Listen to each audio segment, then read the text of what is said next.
Farmasi sangat berkaitan erat dengan kesehatan, di mana kesehatan adalah salah satu poin penting manusia bisa beraktivitas dengan baik.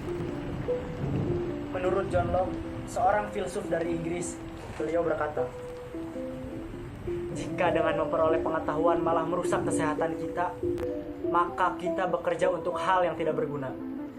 Maka dari itu, farmasi sangat berdedikasi tinggi untuk kesehatan dunia. Salah satu tujuan farmasi adalah menghasilkan karya ilmiah dalam bidang farmasi yang bermutu, bermanfaat bagi peningkatan kualitas kehidupan masyarakat. Saya Pramudia Putra Muhawandi, mahasiswa Universitas Muhammadiyah Bandung, Prodi Farmasi angkatan 2020, akan menjelaskan secara singkat tentang pendidikan kefarmasian. Sejarah dan perkembangan kefarmasian di Indonesia. Perkembangan farmasi boleh dibilang dimulai ketika berdirinya pabrik Ina di Bandung pada tahun 1896. Kemudian terus berjalan sampai sekitar tahun 1950, di mana pemerintah mengimpor produk farmasi jadi ke Indonesia. Perusahaan-perusahaan lokal pun bermunculan, tercatat pada Kimia Farma, Indofarma, dan KOS, dan lainnya. Di dunia pendidikan sendiri, sekolah tinggi atau fakultas farmasi juga dibuka di berbagai kota. Perkembangan pendidikan tinggi kefarmasian di Indonesia dapat dibagi dalam era pra-Perang Dunia II, zaman pendudukan Jepang, dan pasca proklamasi kemerdekaan Republik Indonesia. Pada zaman pendudukan Jepang, mulai dirintis pendidikan tinggi farmasi dengan nama Yukagaku sebagai bagian dari Jakarta Ika Daigaku. Pada tahun 1944, Yakugaku diubah menjadi Yaku Daigaku. Pada tahun 1946, dibuka perguruan tinggi ahli obat di Klaten, yang kemudian pindah dan berubah menjadi Fakultas Farmasi Universitas Gadjah Mada di Yogyakarta. Profesi farmasi Indonesia menurut Profesor Yahdiana Harahap dari Asosiasi Pendidikan Tinggi Farmasi Indonesia menjelaskan, dari tahun ke tahun pertumbuhan industri perguruan tinggi farmasi di Indonesia terus meningkat.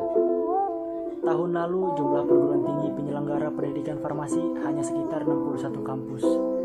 Tapi sekarang sudah bertambah menjadi 67 perguruan tinggi. Ini karena prospek profesi apoteker di Indonesia memang cukup menjanjikan. Sebab Indonesia memang masih kekurangan profesi apoteker, baik untuk pekerja di rumah sakit, industri farmasi, maupun sebagai tenaga kesehatan. Terbukti, lulusan farmasi dan apoteker banyak diserap perusahaan-perusahaan farmasi besar, baik di dalam maupun di luar negeri. Profesi farmasi di luar negeri.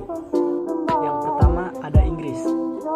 Apoteker di Inggris berperan dalam tata laksana primary care dan NHS bersama dengan dokter, perawat, psikolog, dan terapis medis lainnya. 4 tahun studi dan 1 tahun praktek di bawah supervisi apoteker profesional di rumah sakit, farmasi komunitas, fasilitas pelayanan kefarmasian. Yang kedua ada Belanda. Masa studi untuk menjadi seorang apoteker adalah 4 tahun. Kemudian 2 tahun selanjutnya kemampuan praktik atau yang dikenal sebagai kemampuan klinis. Selanjutnya, strategi pengembangan ilmu farmasi di Indonesia.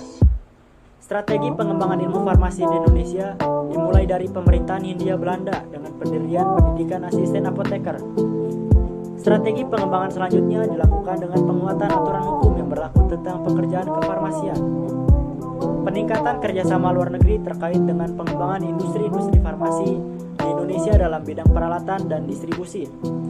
Diperlukan transformasi sistem pendidikan profesi apoteker, terutama untuk mendukung pelayanan profesi apoteker di apotik.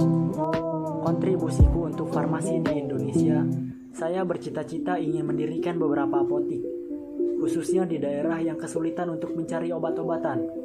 Dengan begitu, masyarakat tersebut tidak harus pergi jauh untuk membeli obat-obatan yang dibutuhkan. Saya siap berkontribusi untuk farmasi di Indonesia.